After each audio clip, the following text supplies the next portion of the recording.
Shalom, Bapak Ibu, Saudara-saudara yang diberkati dalam Tuhan kita Yesus Kristus. Kembali lagi kita berjumpa dalam program Surat Kasih Bapa dari Menara Doa AGM. Saya akan membagikan kebenaran firman Tuhan dengan judul From Zero to Hero. Dalam Injil Yohanes 4 ayat 1-42 dikisahkan tentang seorang perempuan Samaria yang berjumpa dengan Yesus di tepi sebuah sumur pada tengah-tengah hari. Awalnya perempuan Samaria itu menolak untuk memberi minum kepada Yesus. Namun akhirnya karena kesabaran Yesus, maka wanita itu bersedia juga bercakap-cakap dengan Yesus. Sehingga akhirnya terjadi hal yang sungguh luar biasa. Dan saya mengatakan itu sebagai suatu terobosan. Ada 4 terobosan bagi wanita tersebut. Terobosan yang pertama adalah hancurnya tembok prasangka. Orang Yahudi selama ratusan tahun tidak bergaul dengan orang Samaria. Namun pada saat itu wanita Samaria tersebut bersedia bercakap-cakap dengan Yesus. Ini menjadi suatu terobosan. Ia mengubah paradigmanya, cara pandangnya terhadap orang Yahudi. Dan ini merupakan satu langkah yang berani, tidak biasa dilakukan oleh orang-orang pada saat itu. Terobosan yang kedua adalah percaya akan perkataan Yesus. Kita sama-sama membuka dalam Yohanes 4 ayat 19. Demikian firman Tuhan. Kata perempuan itu kepadanya, "Tuhan, nyata sekarang kepadaku bahwa engkaulah seorang nabi." Awalnya wanita Samaria bukanlah orang yang percaya kepada Yesus. Namun ketika ia mendengar apa yang Yesus sampaikan, ia membuka hatinya dan akhirnya ia menjadi seorang yang percaya.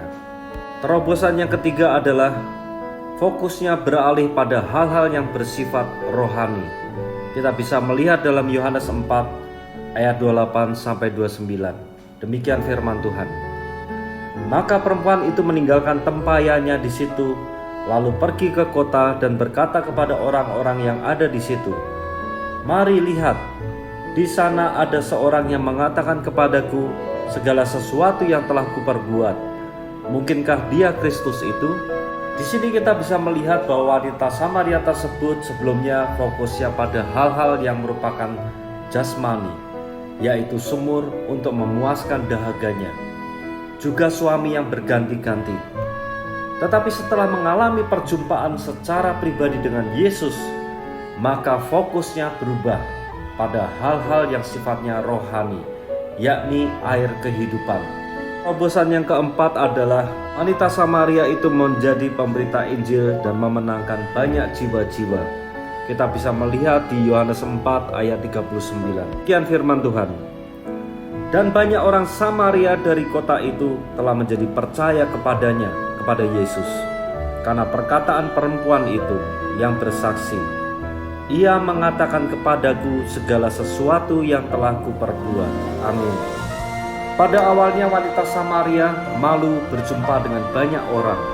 Itu ia selalu mengambil air pada waktu di sumur sudah tidak ada orang, yaitu di tengah-tengah hari. Dan mengapa wanita Samaria itu malu? Karena ia melihat dirinya sebagai pribadi yang tidak layak, pribadi yang najis. Namun setelah ia berjumpa secara pribadi dengan Yesus, paradigmanya, cara pandangnya berubah. Ia berani bertemu dengan banyak orang, dan bukan hanya sekedar bertemu, tetapi yang luar biasa adalah wanita Samaria itu memberitakan kabar sukacita dan memenangkan banyak jiwa-jiwa. Akhirnya saudara, kesimpulan dari kisah ini adalah bahwa ketika seorang membuka hati dan mengizinkan Yesus bekerja, maka ia akan mengalami terobosan. Sesuatu yang dahsyat pasti terjadi. Haleluya, puji Tuhan. Kiranya kebenaran firman ini menjadi berkat bagi kita semuanya. Tuhan Yesus memberkati. Shalom.